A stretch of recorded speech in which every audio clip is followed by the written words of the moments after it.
কানাডার বিভিন্ন ক্যাটাগরির আবেদন প্রক্রিয়া নিয়ে আইআরসিসির ওয়েবসাইটে সর্বশেষ আপডেট তথ্য পাবলিশ হয়েছে 1 October.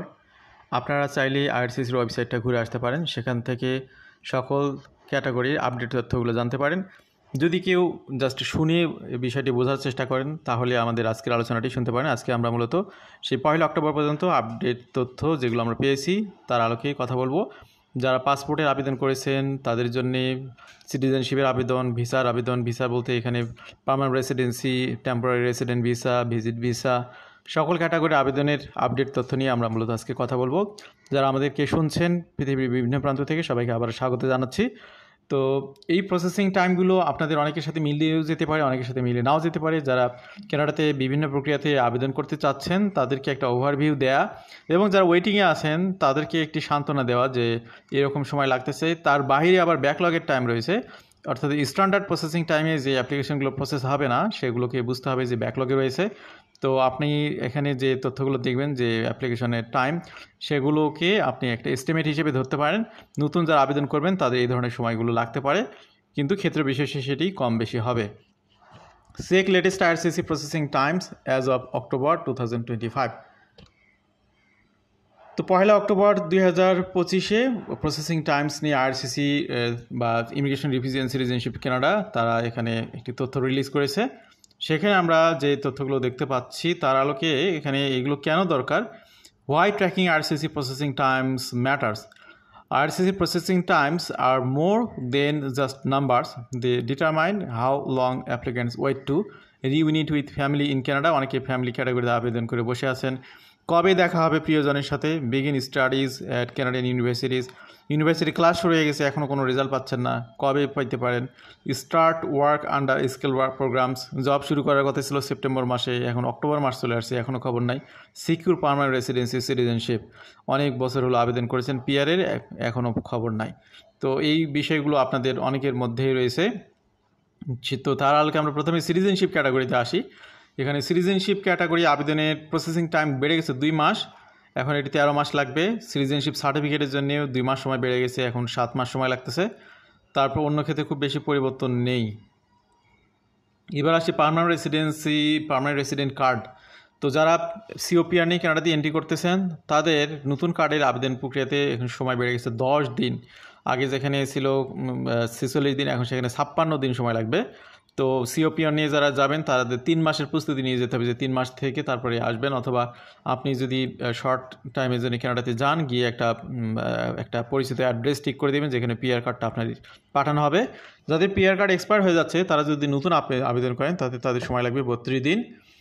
Family sponsorship processing Times.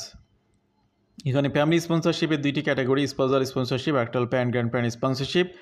তো এখানে spouse common law outside Canada non কুইবেকের ক্ষেত্রে 15 মাস সময় লাগতেছে।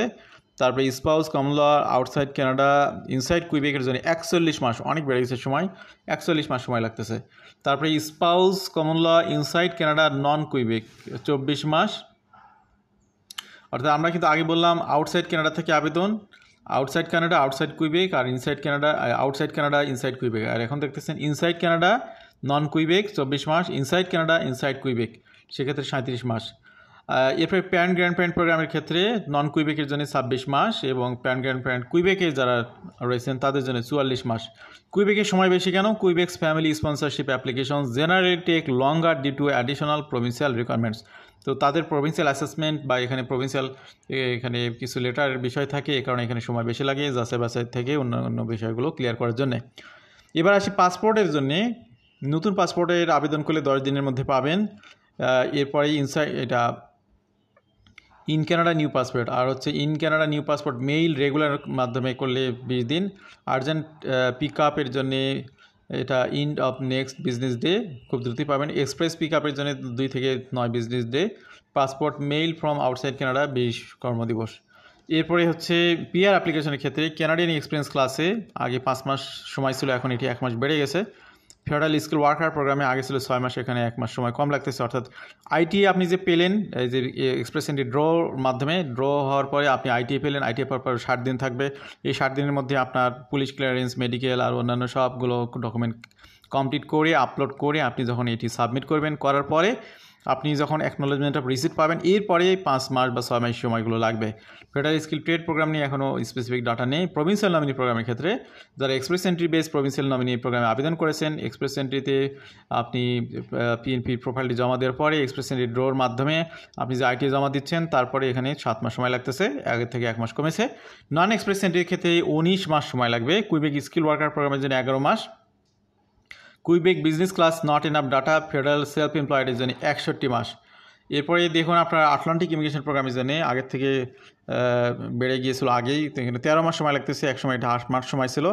স্টার্ট আপ ভিসা যারা কানাডার বিজনেস ফেডারেল বিজনেস প্রোগ্রামে আসতেছেন 53 মাস সময় লাগতেছে।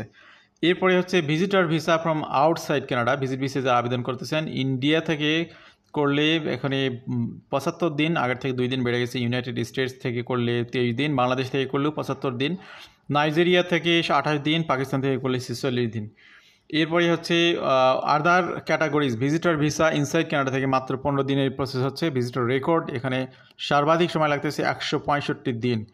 তারপরে সুপার ভিসার ক্ষেত্রে ইন্ডিয়া থেকে করলে 153 দিন, ইউনাইটেড স্টেটস 78 দিন, নাইজেরিয়া 52 দিন, পাকিস্তান 151 দিন, বাংলাদেশ থেকে করলেও পাকিস্তান ইন্ডিয়ার মতোই সময় লাগতেছে, ফিলিপাইনের জন্য 68 দিন। স্টাডি পারমিট ইন্ডিয়া থেকে করলে 4 সপ্তাহ, ইউনাইটেড স্টেটস 10 সপ্তাহ, নাইজেরিয়া 8 সপ্তাহ, পাকিস্তান 9 সপ্তাহ, বাংলাদেশ থেকে করলে 8 থেকে 10 সপ্তাহ সময় লাগতেছে।